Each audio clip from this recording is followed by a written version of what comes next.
ഓരോ ഹൃദയത്തിലും ആവശ്യത്തിലധികം മുറിവുകളും വേദനകളും ഉണ്ടാകും. പക്ഷേ ആരും ആരെയും ഒന്നും അറിയിക്കില്ല എന്ന് മാത്രം. നിങ്ങൾ ഒരാളുമായുള്ള ബന്ധം അവസാനിപ്പിക്കുമ്പോൾ ആ വ്യക്തി ഒരിക്കലും പൂർണ്ണമായ കഥ മറ്റൊരാളോട് പറയാറില്ല. നിങ്ങൾ മോശവും ആ വ്യക്തി നിഷ്കളങ്കനുമായിട്ടുള്ള ഭാഗമായ കഥ മാത്രമേ അയാൾ പറയുകയുള്ളൂ. നിങ്ങളുടെ സ്വന്തം മൂല്യം നിങ്ങൾക്കറിയാമെങ്കിൽ മറ്റുള്ളവർ നടത്തുന്ന അനാവശ്യ വിമർശനങ്ങൾക്ക് നിങ്ങളെ സ്പർശിക്കാൻ പോലും കഴിയില്ല. ഒരു വാതിൽ അടയുമ്പോൾ മറ്റൊന്ന് തുറക്കുക തന്നെ ചെയ്യും. അത് കണ്ടെത്താൻ മെനക്കിടണമെന്ന് മാത്രം.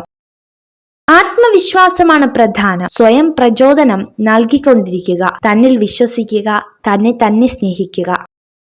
അറിവും തിരിച്ചറിവും തമ്മിലുള്ള വ്യത്യാസം: അറിവ് എല്ലായിടത്തു നിന്നും കിട്ടും, എന്നാൽ തിരിച്ചറിവ് അനുഭവത്തിൽ നിന്ന് മാത്രമായിരിക്കും കിട്ടുന്നത്.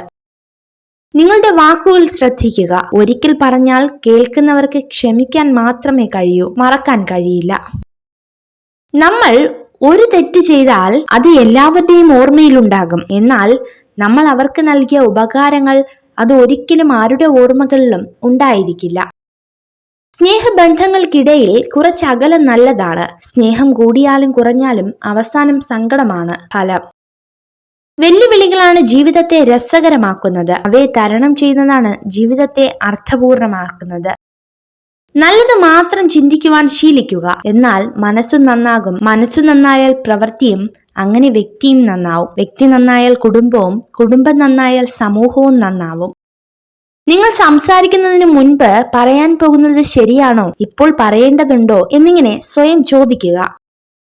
സമുദ്രത്തിലെ ഏതാനും തുള്ളികൾ മലിനമായാൽ സമുദ്രം മുഴുവൻ മലിനമാകില്ല. മനുഷ്യനും മനുഷ്യവംശവും അതുപോലെയാണ്. ദേഷ്യപ്പെടാതെ കോപിച്ചവനെ കീഴടക്കുക, ദുഷ്ടനെ നന്മയാൽ കീഴടക്കുക, പിശുക്കനെ ഔദാര്യം കൊണ്ടും കള്ളം പറയുന്നവനെ സത്യം പറഞ്ഞും ജയിക്കുക. ഓരോരുത്തർക്കും ഓരോ കഥകളുണ്ട്. ആ കഥകളിൽ ഓരോ ശരികളുമുണ്ട്, മറ്റാർക്കും മനസ്സിലാവാത്ത അവരുടേതായ ശരികൾ. പുറമേ നിന്ന് വിലയിരുത്താൻ വളരെ എളുപ്പമാണ്, പക്ഷേ ചില വേദനകളുടെ ആഴം അത് അനുഭവിച്ചറിഞ്ഞവരുടേത് മാത്രമാണ്. ഒരു പുരുഷന്റെ മുഖത്ത് നോക്കി സത്യങ്ങൾ മാത്രം പറയുന്ന സ്ത്രീകൾ പൊതുവെ നിഷ്കളങ്കരും ധൈര്യശാലികളുമായിരിക്കും.